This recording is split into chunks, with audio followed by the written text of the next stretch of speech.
Praise the Lord. Hallelujah. రోమీలకు రాసిన పత్రిక 5వ అధ్యాయము 12వ వచనం.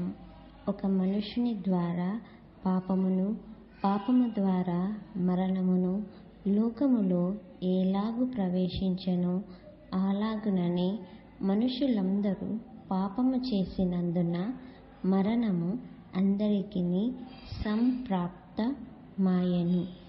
ఆనాడు ఏదెను తోటలో అవ్వ తినకూడని పండు తినినప్పుడు, అదేవిధంగా ఆదాము ఆ పండుని తినినప్పుడు పాపము ఆజ్ఞ అతిక్రమించి పాపము ఈ లోకమునకు ఎలాగు ప్రవేశించెనో అలాగుననే ఆ పాపము మరణమునకు ఎలాగు దారి తీస్తున్నదో అలాగుననే మనుషులందరూ చేసిన పాపము మరణము అందరికీ సంప్రాప్తమాయెను.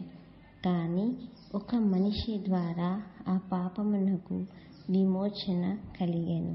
ఒక మనుషుని ద్వారా పాపము ఎలాగూ ప్రవేశించెనో ఒక మనుషుని ద్వారా ఈ లోకములోనికి నీతి ప్రవేశించెను.